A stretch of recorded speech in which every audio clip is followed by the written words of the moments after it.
Hey, good evening, everybody. I am Chuck Rogers, licensed professional counselor and licensed marriage and family therapist. And I'm Keith Dunn, and I'm a network engineer, And together we are Tabletop Coffee. where we are bold and never, ever bitter. And tonight we're talking about end that fight sooner, end that distance sooner. Stay tuned and we'll talk about it. Man, I love the thought of just hearing what the topic is about tonight.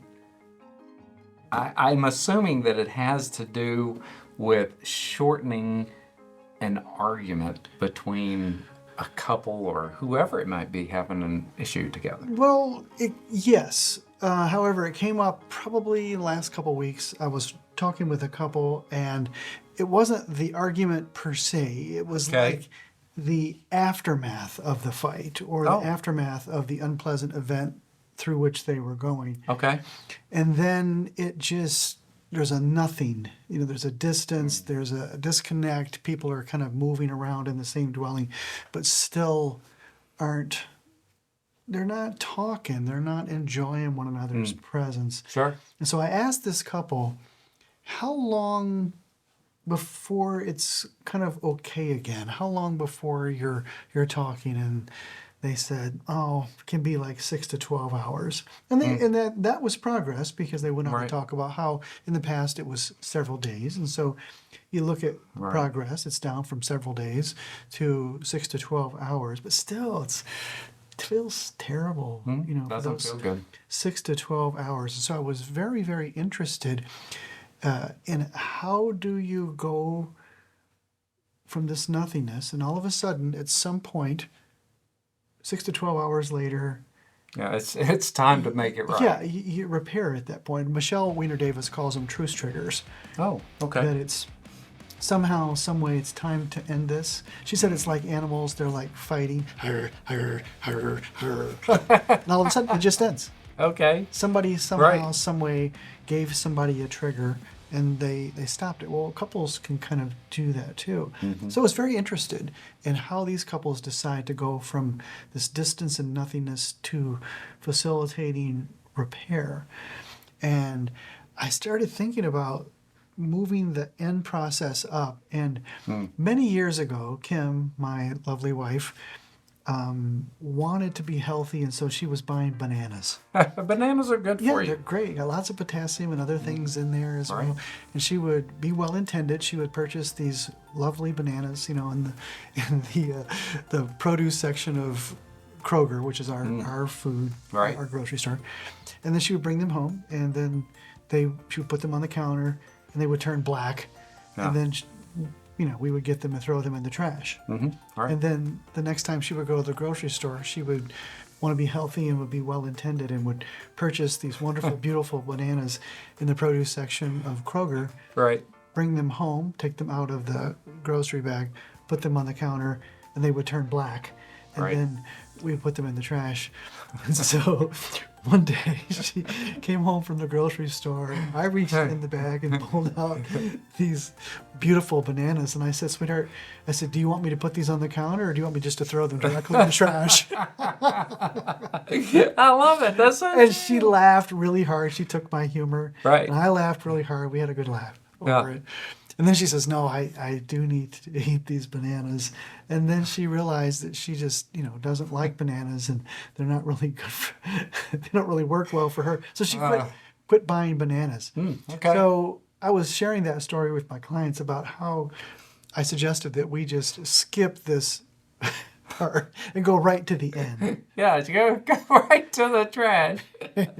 And I was thinking about that with regard to this couple and other couples that they have these scrapes, these tit for tat, these banter for banters. Right. And then there's this withdrawal, and then there you sit. In it's not nothingness, it's unpleasant. It's it feels bad. Terrible. It does. But then somehow, some way, somebody along the line says something or does something that facilitates repair. Right. And then you have the repair, and then you move on with your relationship.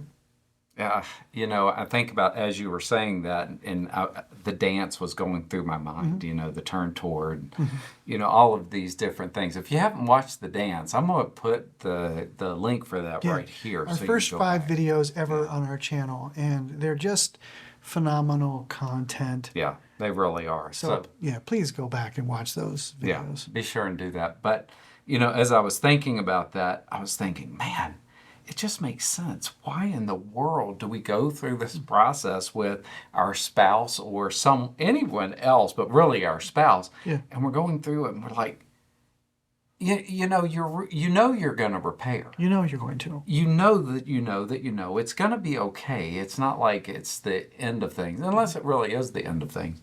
But you're going to repair, and you're sitting there and saying, this is silly. Why in the world are we going to drag this out for hours or even days? Oh, yeah.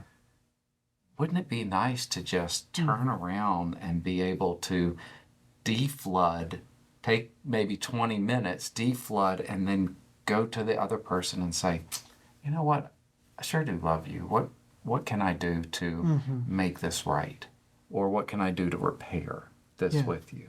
Yeah, or to use Wolfgang, my resident, we were talking about what did we say it was? What can I do to support you in this? Yes, to support you in this. That's so good. How can I repair with you? Or, right.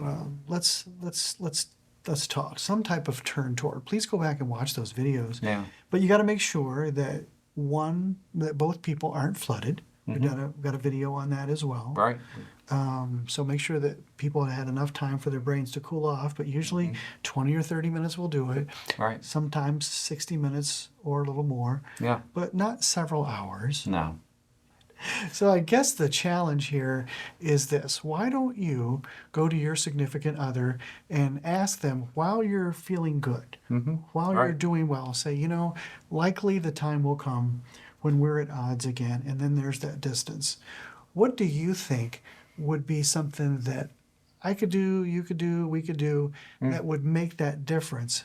What would feel good to you as a turn toward? Maybe it's something simple like, hey, I'd like to talk, or hey, I'd like to repair with you, or what would feel good to you? Ask them while you're feeling good what they think would work.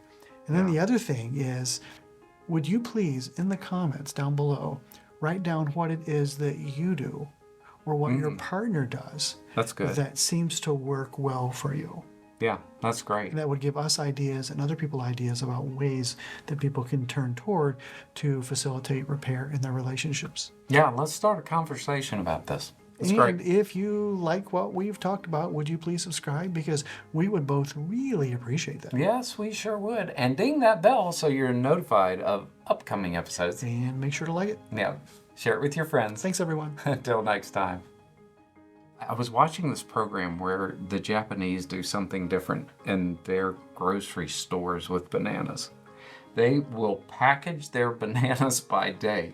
So they give you one ripe banana, then one slightly less ripe banana, then one so it goes from yellow to green, and you've got 7 days of bananas. Yeah. So when you take these bananas home, you eat this one today or tomorrow morning, and then the next one will be ripe, and then the next one will be ripe. Now, you talk about smart. That's smart. Gotta love the Japanese. That's wonderful. Absolutely. I watched that video and I was like, why doesn't everybody do that? That's perfect.